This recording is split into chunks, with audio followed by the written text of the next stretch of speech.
Lily, take another walk out of... Salut tout le monde, j'espère que vous allez bien. Je vous retrouve pour faire la gazette de Candy Shy. Ça fait un moment que je n'en ai pas fait. Donc le rendez-vous, je vous présente toutes mes lectures passées. Donc j'ai sélectionné 3 livres là. Donc de toute façon, j'en ai pas énormément à vous montrer puisqu'au mois de décembre, je n'ai lu que 2 livres. Donc la dernière vidéo sur la gazette date de fin novembre, il me semble.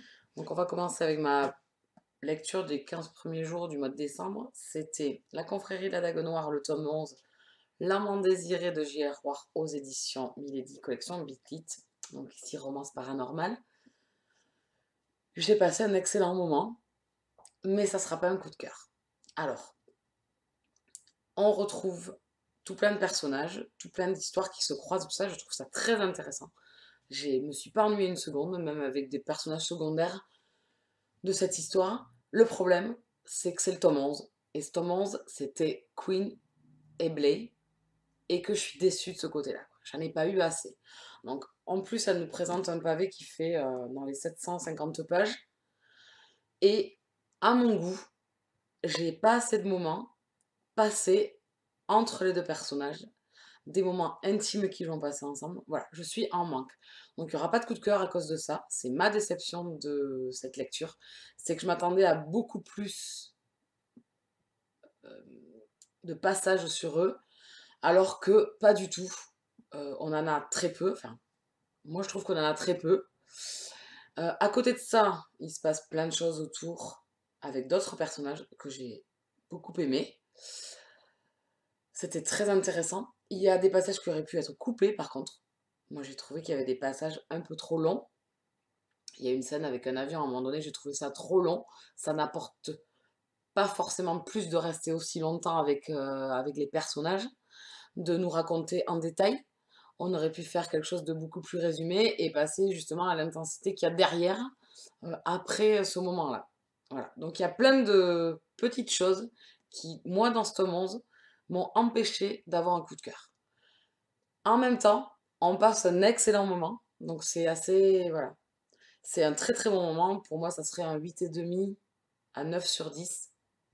Voilà, me manquait le petit plus. C'est-à-dire, voilà, à la base, c'est le tome enfin que l'on attend depuis énormément de temps.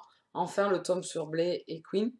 Et on n'a pas assez de moments. Moi, j'ai pas assez de moments intenses entre eux. Les passages émouvants entre eux sont très bien, mais les moments intimes, pas assez nombreux. Je trouve que c'est trop survolé. Voilà, il me manque ce petit plus, malgré les bons moments et le plaisir que l'on passe avec eux. Voilà, c'est vraiment touchant, c'est énorme. Voilà, je suis ravie, mais en même temps, j'ai un contre-avis là-dessus, une déception sur cette lecture. Voilà. Sinon, les autres personnages, j'ai beaucoup aimé. Il me tarde la suite des aventures des guerriers de la confrérie. Voilà, si vous connaissez pas cette saga, je suis fan. J'adore. Mais voilà, enfin, une déception dans ma lecture due à un pavé de 750 pages où je n'ai pas assez de mes deux personnages principaux que l'on me vend, voilà, comme on me promet, et je suis pas assez satisfaite. Voilà, donc un 8,5, 9 sur 10, c'est quand même pas mal non plus, hein. La deuxième lecture du mois de décembre, que j'ai fini début janvier. Voilà, c'était une catastrophe au niveau de la lecture, j'ai pas eu assez de temps. Malgré le plaisir de ces lectures, voilà, l'intensité, enfin voilà, des sagas que j'adore, j'ai pas eu assez de temps. Et le deuxième, c'était donc Charlie Davidson, le tome 6, au bord de la sixième tombe de Darinda Jones aux éditions Milady, collection Bitlit. Donc ici, Urban Fantasy. Voilà, c'est une autre de mes sagas chouchou. Voilà, je suis fan de Charlie, je suis fan de Reyes, je suis fan de cet univers, je trouve ça génial. On rit, on a de l'action, on a plein d'histoires dans l'histoire.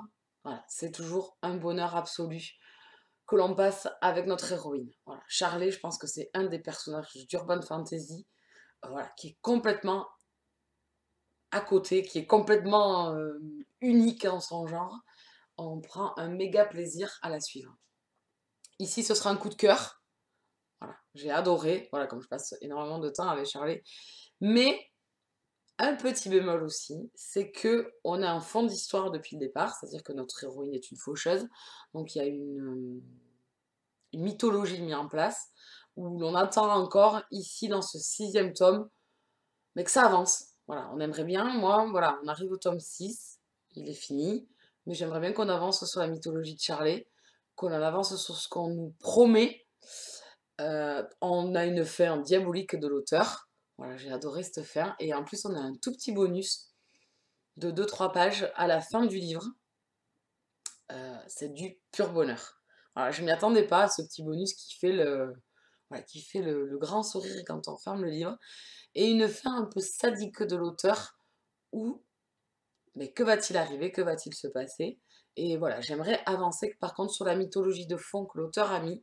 Voilà, il serait temps quand même, arrivé au tome 6, que Charlie et ses enquêtes et tout ça, c'est pas un souci, mais qu'on s'axe aussi sur des questions qu'on se pose depuis presque le début, et sur certains personnages également, sur le père de Charlie, où voilà, on sait pas trop, et il serait temps qu'on ait quand même quelques réponses à nos questions. Donc voilà, c'était encore un excellent moment avec Charlie.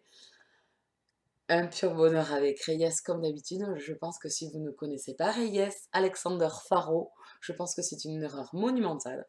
Voilà, pour moi c'est le top des sagas d'Urban Fantasy. C'est le haut du panier. On ne peut qu'adhérer à l'écriture de l'auteur, à l'humour de l'auteur, à ces personnages qu'elle a créés. Voilà, moi je suis méga fan. Donc je vous le conseille. Autre lecture, donc c'est la lecture que j'ai faite donc après Charlie, donc après le 6 janvier, je crois par là. J'ai attaqué Dangerous Perfection de Abby Glines aux éditions JC Latex, collection et moi, donc nouvelle collection de cette maison d'édition, axée sur le 100% romance et le 100% plaisir. Donc déjà, ceci m'interpelle. Donc j'ai eu ce livre grâce à Babelio, donc je suis ravie. C'était une des sorties que je voulais m'acheter de toute façon. C'était un auteur dont j'entends parler depuis pas mal de temps sur la blogo VO, enfin voilà, les gens sur Goodreads ou certaines blogueuses enfin, franco-canadiennes que je suis qui en parlent beaucoup. Voilà, je voulais tester à mon tour cet auteur de romance. J'ai passé un très bon moment avec cette lecture. C'est pas un coup de cœur. Voilà, il y a quelques petits trucs qui m'ont agacé, du langage un peu cru qui par moment n'a pas forcément besoin d'y être. On passe par beaucoup d'émotions, nos deux personnages principaux sont vraiment touchants. On a une fin, ben voilà, on a une tort de lire la suite, voilà, le deuxième tome sur nos deux héros. Donc ici, ça fait partie de la saga Rosemary Beach, je crois que c'est. Alors moi, j'ai vu sur Goodreads que c'était ici le 5e tome, puisque il y a 4 tomes consacrés à deux autres personnages de la saga que l'on n'a pas rencontrés ici, il me semble. Non. Donc par contre, il y a des personnages qu'on a rencontrés là qui sont dans les prochains tomes. Voilà, donc j'ai passé un très bon moment. Je suis en train d'écrire ma chronique. Je l'ai laissée un peu de côté. Je vais la reprendre pour voilà, améliorer mon avis parce que c'est pas évident de dire pourquoi j'ai aimé. Parce qu'à force, ça se ressemble toujours, moi, mes avis. Voilà, et que ça soit pas un coup de cœur. Voilà, le pas coup de cœur, ça a été sur, à un moment donné, à quelques moments, j'ai eu des excès d'émots, des excès de sentiments des personnages et je trouvais que ça faisait pas assez réaliste à mon goût. Voilà, ils ont comme si c'était un peu surjoué. Et la rapidité des choses entre mes deux personnages principaux, où c'est vite la relation et tout ça, donc voilà, et c'est les petits bémols que je trouve, et c'est pour ça qu'il n'y aura pas eu de coup de cœur. Par contre, j'ai passé un excellent moment, ça se lit très très vite, c'est une écriture assez simple. Voilà, c'est très jeune, c'est un new adulte. Donc voilà, un des nouveaux genres littéraires que j'adore. Donc ici, pareil, j'ai passé un très très bon moment, même s'il n'y a pas le petit coup de cœur. Voilà, je vais m'arrêter là, j'aurai éventuellement d'autres lectures à vous montrer. Je vous les montrerai dans une prochaine vidéo. Voilà, je vais attendre d'avoir vraiment fini ma lecture en cours pour vous montrer ces deux lectures. Et je vous dis à très très vite. Ciao ciao! Out of your fake world. Please put all the drugs out of your head.